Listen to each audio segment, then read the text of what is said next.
tas paminta, saka yung mga ibang pampalas. Yung ginger, gigisa ko yan kung maigi. Kung slice onion at saka leeks. Medyo ito-toast ko muna yung yung ginger natin. Kung oil lang yung gagamitin natin mamaya na pang gigisa natin dun sa may minarinate natin na na So pork. wala nang makagat na buo-buo. Wala na kasi tatanggalin natin siya eh. Kumbaga, i-discard natin to mamaya.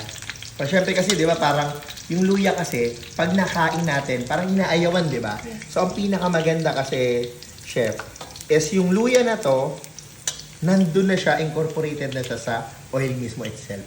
Yun yung pampalasa eh. Parang, eto pa, I give you some tips. Di ba, minsan nagpa-fried rice tayo. Minsan, makikita natin wala namang sili, pero bakit may kick or may anghang? Yung sili mismo, hinihiwa yun, tapos sinasama sa oil, tapos dinidiscard din yung toasted oil, sili na yon. So that's the time na yung pag nag-fried rice ka, lumalasa rin na maanghang or may kick. Pero wala dun yung mismong sili. Okay, so ayan na. Ito na yung indication niya na pwede natin isama yung onion at saka yung leeks. Ayan o. Ayan. Hindi naman susunugin, igigisa lang. Ayan. Ayan o guys. Ang bango. Saka ang ganda o. Tingnan nyo. Oh. Diba? Isi-separate mo, palalasahin mo na kagad sa oil pa lang.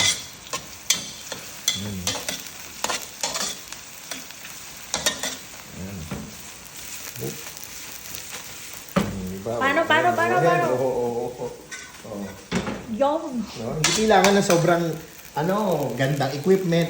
The usual, kahit sa bahay nyo lang, pwede yung gawin to, di ba? Oh. Guys, bagong pang negosyo yung gagawin namin ni Lutong Tinapay, Wala pang ganito. Oops.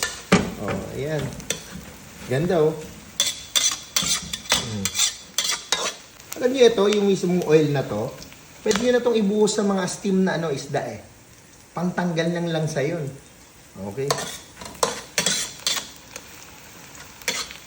Tapos, gagarnishan nyo lang siya ng chopped leeks or chives.